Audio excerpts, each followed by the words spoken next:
फक्त म्हणजे जे बसले आहेत त्यांनी शांत बसा, आवाज करू नका. सायलेंटवर ठेवा अशी विनंती, सगळ्यांनी मोबाईल सायलेंटवर ठेवा. आम्हाला युट्यूब लिंक द्या ना.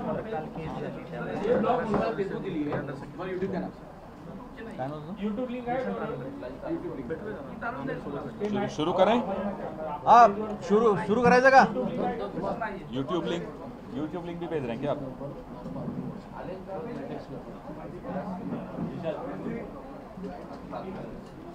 शुरू करें. धन्यवाद साथियों. पिछले कई दिनों से आप लोग लगातार देख रहे हैं कांग्रेस पार्टी के कार्यकर्ताओं को, यूथ कांग्रेस के कार्यकर्ताओं को, एनएसयूआई के कार्यकर्ताओं को, हमारे तमाम नेताओं को, न केवल पुणे में, न केवल महाराष्ट्र में, पूरे देश में एक गुस्सा है. और वो गुस्सा नौजवानों का गुस्सा है. और इतिहास साक्षी है, जब भी किसी भी देश का, समाज का जवान गुस्से में आता है, नौजवान गुस्से में आता है, तो उस देश में फिर बदलाव आता है. ये हवा शुरू में तो हवा कहलाती है, फिर ये तूफान बनता है. और उस तूफान की आहट, उस तूफान की आवाज पुणे में बहुत स्पष्ट तौर पे सुनाई दे रही है. उस तूफान से जो डर है वो पूरे महाराष्ट्र में, पूरे देश में बहुत अच्छी तरह दिख रहा है. वो नरेंद्र मोदी की शक्ल पर हो, वो अमित शाह की शक्ल पर हो, वो देवेंद्र फडणवीस की शक्ल पर हो, सबकी शक्लों पर वो डर दिख रहा है. और ये डर बहुत अच्छा होता है किसी भी लोकतंत्र के लिए. महिलाओं, जो हमारी थीम है छात्रों की गूंज की, पुणे में जहां सावित्रीबाई फूले जी ने एक नींव रखी थी महिला शिक्षा के लिए, एक क्रांतिकारी कदम था, यहां एक इस थीम को लाया गया. बहुत महत्वपूर्ण थीम है. आज देश के लिए हम कहते हैं साहब विकसित भारत. विकसित भारत विकसित कैसे होगा जब देश की 50% आबादी को हम विकास की इस यात्रा में शामिल होने से रोकते हैं. मैं आपको एक उदाहरण देता हूं. दिल्ली में जंतर मंतर में एक आंदोलन हुआ, नौजवानों का आंदोलन हुआ.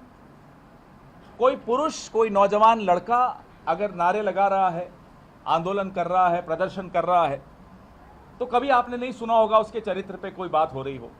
कभी आपने नहीं सुना होगा कि उसके कपड़ों पे, उसके पहनावे पे कोई टिप्पणी हो रही हो.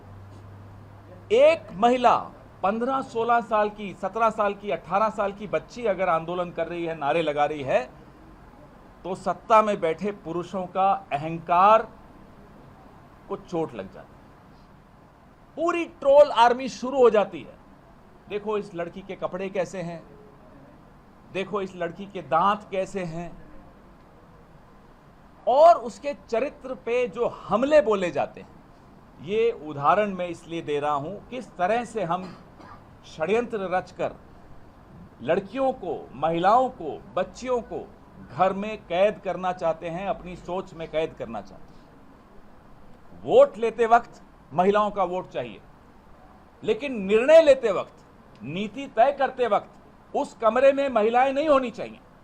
ये साजिश महिला आरक्षण बिल के साथ हमने सरेआम देखी, आज भी देख रहे हैं. आज भी महिला आरक्षण बिल पास होने के बाद लागू नहीं कर रहे हैं, बहाने ढूंढ रहे हैं. कभी डिलिमिटेशन के पीछे छिप जाते हैं, कभी सेंसस के पीछे छिप जाते हैं. जो बहाना मिल सकता है उस बहाने के पीछे छिप रहे हैं, ताकि जहां नीतियां बनती हैं उस कमरे में सिर्फ पुरुष रहे, महिला नहीं आए. शिक्षा की बात करें, शिक्षा में 16% का गैप है पुरुष की लिटरेसी में और महिला की लिटरेसी में. आपने उनको स्कूलों से दूर रखने की साजिश रची, कॉलेजों से दूर रखने की साजिश रखी. कल रात को एबीवीपी के गुंडे गर्ल्स हॉस्टल में घुसे. ये सिर्फ इसीलिए किया जाता है कि डरा सकें, लड़कियों को डरा सकें कि नहीं आप मत जाइए बाहर, आपकी जगह घरों में है, आपकी जगह चारदीवारी में है. आप बाहर आ गई तो पुरुष को खतरा है. पुरुष को कोई खतरा नहीं है, पुरुष के अहंकार को खतरा है. और उस अहंकार को खतरा होना चाहिए, क्योंकि उसी अहंकार ने कॉलेजों से दूर रखा, उसी अहंकार ने नौकरियों से दूर रखा, उसी अहंकार ने नीति के कमरों से दूर रखा, उसी अहंकार ने राजनीति से दूर रखा. इसलिए छात्रों की गूंज की जो थीम है, महिलाओं की जो थीम है, ये बहुत सामयिक है, सही समय पर राहुल गांधी जी हमारे इस मुद्दे को उठा रहे हैं। इस तरफ बहुत कम लोगों का ध्यान जाता है। हम सिर्फ नौजवानों की बात करते हैं। उन नौजवानों में कितने प्रतिशत लड़कियां हैं, महिलाएं हैं, उनकी बात करना बहुत आवश्यक है। पूरी राजनीति में, राजनीतिक संवाद में इसकी चर्चा होना बहुत आवश्यक है। शिक्षा की मैंने आपको बात की, वर्कफोर्स की बात। वर्कफोर्स का आंकड़ा बहुत हैरान कर देने वाला होगा।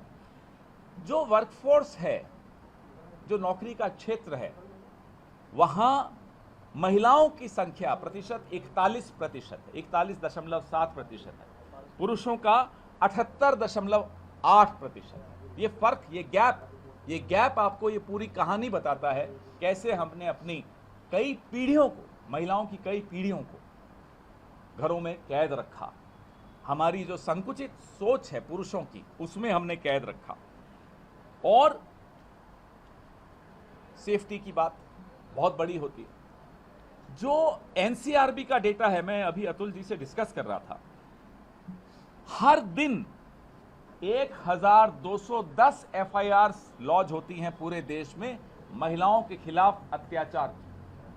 ये वो हैं जो दर्ज होती हैं। इससे कई गुना ज्यादा अपराध जो महिलाओं के साथ होते हैं, जहां लोग हिम्मत नहीं जुटा पाते कि वो पुलिस स्टेशन तक जाएं, या वो मीडिया तक जाएं, या वो विपक्ष के नेताओं के पास आएं कि साहब हमारे साथ ये गलत हुआ, इस आवाज को उठाइए। तो लगातार हर तरफ से साजिशें, डिजिटल सिक्योरिटी, डिजिटल जो ऑनलाइन ट्रोलिंग होती है, ऑनलाइन हैरेसमेंट होती है लड़कियों की, महिलाओं की, वो आप सब वाकिफ हैं उससे। सुबह से शाम तक, और खास तौर पे उन महिलाओं को इंगित किया जाता है, उन पर हमले किए जाते हैं जो आवाज उठाने का हौसला रखती हैं, जो सवाल पूछने की हिम्मत रखती हैं, जो आंखों में आंखें डालकर बात करने की ताकत रखती हैं। उन पर सबसे ज्यादा हमले होते हैं। कोशिश पूरी होती है समाज द्वारा कि कैसे उन्हें फिर से घरों में धकेलें, कैसे उनके भाइयों को, उनके पतियों को, उनके मित्रों को, उनके पिताओं को, उनकी माताओं को मजबूर करें कि भाई आप घर में आ जाइए, बाहर आपकी लिए ऑनलाइन सुरक्षा भी नहीं है। तो इन सब साजिशों के खिलाफ एक राजनीतिक आवाज उठाने की आवश्यकता है। और हमें गर्व है अपनी पार्टी पर, जिस पार्टी ने इंदिरा गांधी जैसी लौह महिला इस देश को दी, इस विश्व को दी। हमें गर्व है अपनी पार्टी पर, जिसने प्रियंका गांधी जैसी निडर नेता इस देश को दी। हमें गर्व है इस पार्टी पर, जहां सैकड़ों महिलाएं बहुत सुरक्षित महसूस करके राजनीति में नए नए झंडे गाड़ रही हैं, इस प्रदेश में हो, किसी और प्रदेश में हो। लेकिन हमें एक उम्मीद भी है कि जो आने वाला कल है, उसमें आने वाली पीढ़ियों की महिलाएं कांग्रेस में अपने आप को महसूस करें। कांग्रेस में उनको ये लगे कि हाँ, यहाँ बराबरी का अवसर मिल सकता है। हमारी राष्ट्रीय अध्यक्ष रही सोनिया जी, कई सालों तक रही, और जब वो राष्ट्रीय अध्यक्ष रही, कई चुनाव हमने उनके नेतृत्व में जीते। महिलाएं ये कह देना कि पुरुषों से कम नहीं है, मुझे लगता है ये गलत बात है। महिलाएं पुरुषों से ज्यादा आगे हैं। पुरुष उनकी बराबरी नहीं कर पाते, इसलिए उन्हें घरों में धकेलने की साजिश रचते हैं।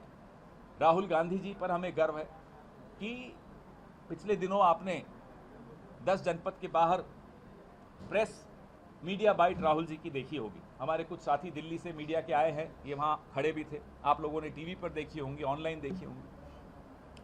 लड़कियों को वो सामने लाए जब आंदोलन जंतर मंतर का चल रहा था, और जब जंतर मंतर के आंदोलन के बाद कुछ महाराष्ट्र की भी लड़कियां थी, बंबई की भी थी, 2 बंबई की लड़कियां थी, उनको उन्होंने आगे रखा। कहा कि नहीं, आप अपनी बात खुद रखिए।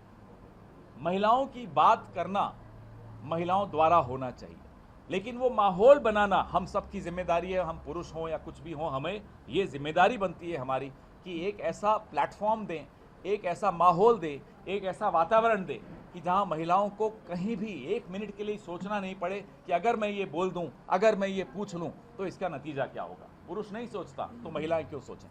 आपके सवाल जी, पहले महाराष्ट्र वालों को, आप तो दिल्ली में रोज पूछते हो जी।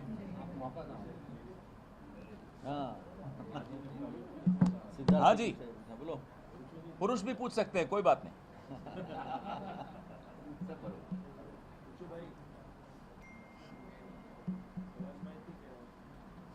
अमन,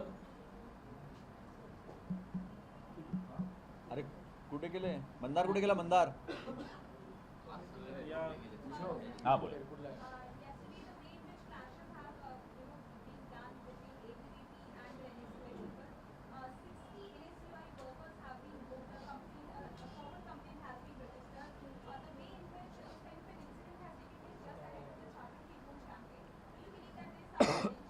Conspiracies were being hatched from several days ago to disrupt this program.